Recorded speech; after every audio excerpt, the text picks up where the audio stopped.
If there's no reciprocity within the relationship, if things are being equally reciprocated on both sides, then I don't believe there's a reason to be holding on to that relationship. Like, it's just kind of pointless. What's up, everybody? It's your boy J Rod, and welcome to the channel. So today's video, I'm going to be talking about some of my top dating mistakes that I personally made.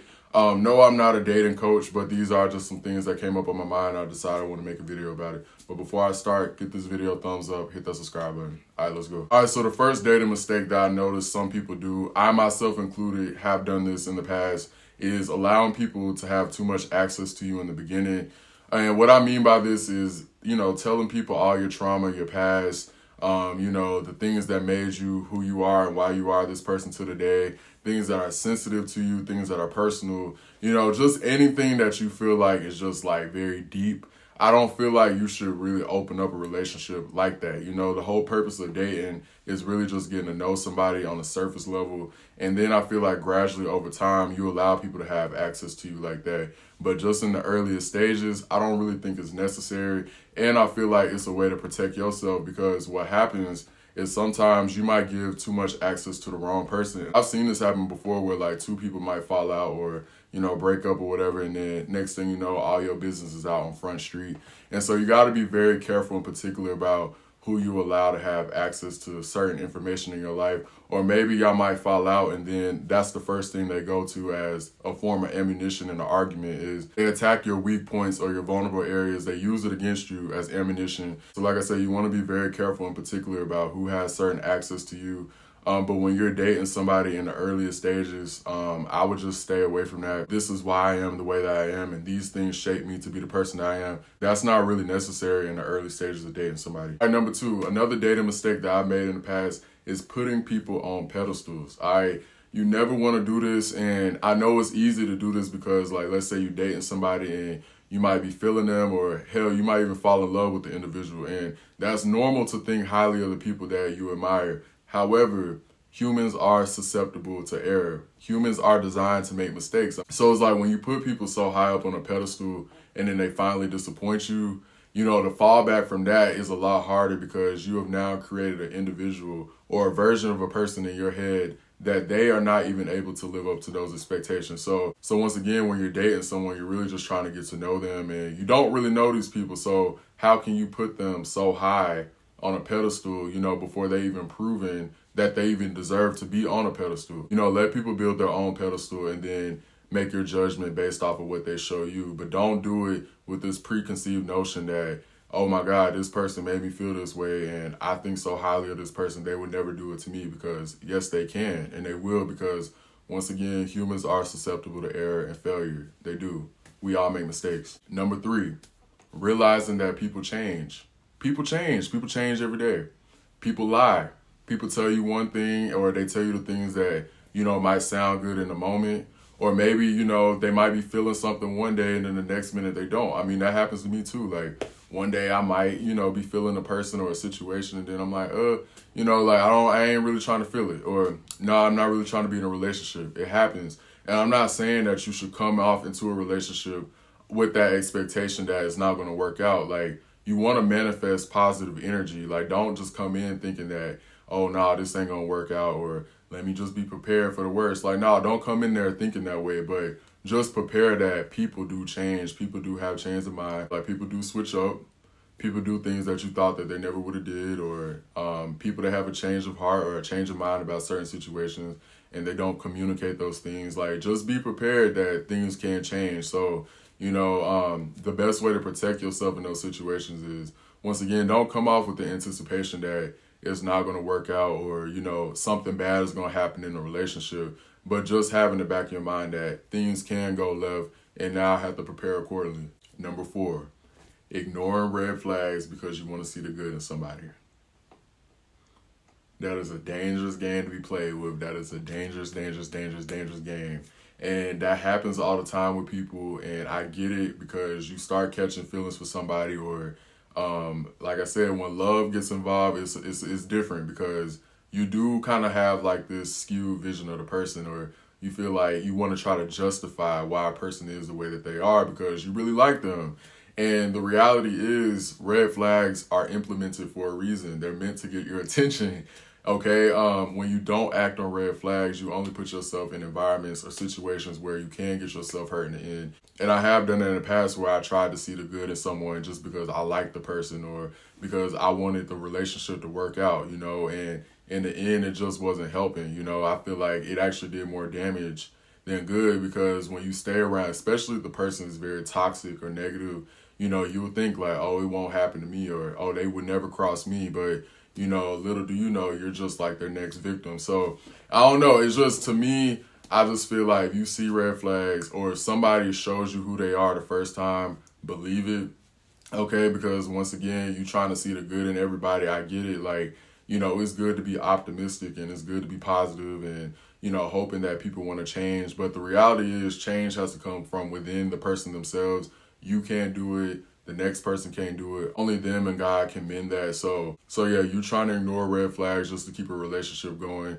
It's a very dangerous game, and when you do finally get crossed, it definitely does come back harder. You saw this coming, and it's just like you chose to ignore it just because of your feelings. You was thinking with this and not thinking logically, but you chose to sacrifice reality to fit your own reality.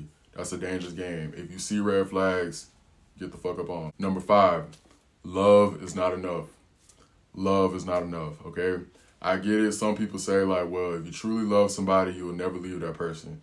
Or like, you hear this one all the time. Oh, I'm just going to stay for the kids and, I'm going to make it work out for the children. But even that within itself is very problematic. You got to put yourself first. And I know this sounds kind of bad. There are only a few times in life where I say be selfish. And when it comes to self-care, self-love, and your own mental health, or just whatever it is in a relationship, and if you feel like it's not bringing any value to your life or it's bringing chaos, it's disrupting your peace, I don't think you should stay in a relationship just because you love somebody.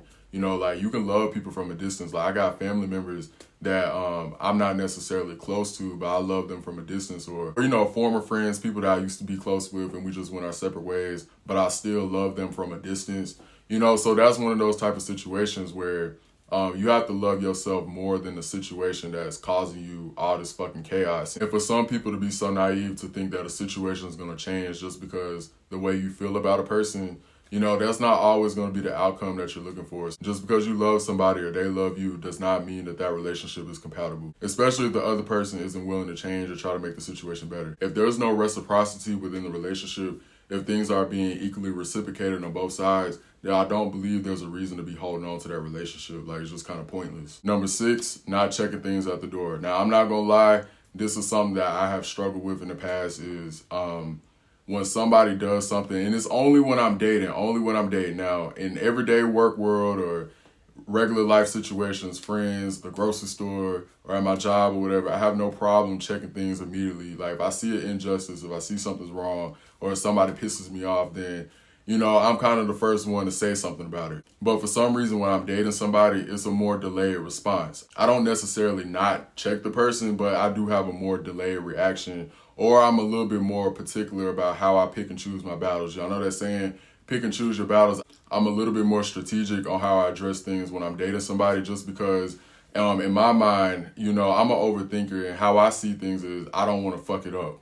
Because I'm always constantly saying to myself, like, okay, if I say this or if I bring this shit up, like it's going to fuck everything up and I'm going to mess it up, because that's just how I am. Because if you like somebody, it's like, damn, like I don't want to argue with them. I don't want to like, go toe to toe with them on a situation because I know how I get. Because, like, the thing with me is once I'm up here, it's hard to bring me down, So it's like once I finally do get pissed off about something, it's kind of hard to bring me back down.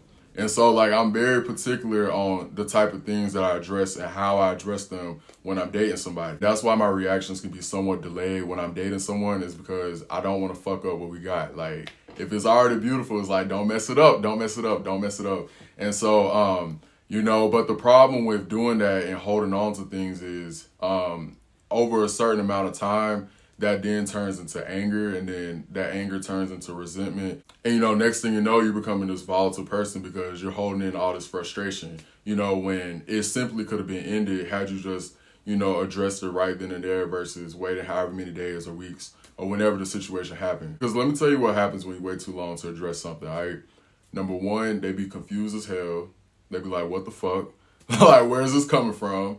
Number two, they might not even remember what they did. And that in turn can make you even more upset because it's like, damn, like they don't remember what they did, but I remember how I felt in that situation. Or number three, they might feel like they're blindsided or being attacked just because you waited so long to address something. So that's why I try not to do that anymore. I did have a history of that when I was dating. Is like, I was just kind of let things slide, you know, just for the sake of keeping a relationship together because I don't want to argue. It's really because I know when I'm pushed to a certain point or I done had enough of a situation, it's like, damn, like I can't get this nigga to get back to zero, you know, because at that point, you know, I don't care anymore. So that's why I'm a very chill dude. Like I'm very laid back.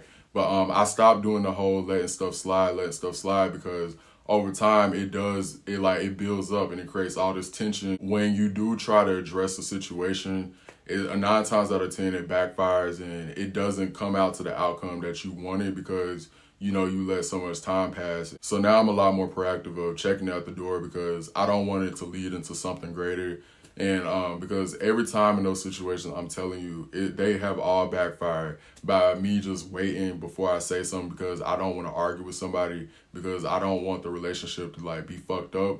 But like sometimes by you like waiting too long, you kind of make the situation even more fucked up. So learn how to check shit at the door. Like that is like one of my biggest pieces of advice. Check shit at the door. All right, and then the last thing I'll say is stop talking about your exes. All right, like when you dating somebody else, do not base your whole relationship based off of what an ex did to you. Like I see this one a lot. People, they'll like be dating somebody and then they'll be like, oh, my ex did blah blah blah blah blah blah, or this and that and the third. And for one, it's not fair for the new person, and number two, it's not really fair for yourself because you're trying to move on to this new chapter in your life. It doesn't make sense to take chapter 22 into chapter 23. All right, so when you dating somebody, by you constantly talking about your ex, I mean, I get it, like the conversations, they come up sometimes. Yeah, don't use that as a way to size up your new person because you're kind of going back to that second point I was making where you're putting people on a pedestal and you're trying to like make them fit into a box that, you know, when in reality, you should just let people be who they are from the jump and base your experience from that. Not based off of, oh, what this person did to me. You putting this new person back with these high expectations only for them to disappoint you. You go right back into that same cyclical pattern. High expectations, disappointments. And two, going back to my first point, sometimes you might think like, oh, I'm showing them what I don't like. But if you dating the wrong person, they might use that against you as a weakness. They might see that as, dang, they put up with all this shit. Let's see how far I can go. Like, they tolerated a lot with this person. If it's the wrong person that you're dating, because, you know, it's bad people out there. So that's why I say it's just like whatever happened in your past, whatever you healed from or the trauma that you had, just leave that in the past. It's in the past for a reason. You grown from it, you learn from it, you heal from it, and move on. So don't bring that into a new chapter. But yeah, those are some of the top dating mistakes that I made in the past with dating people. I want to see what you got to say down below. Don't forget to like and subscribe. Catch you in my next video. All right, peace.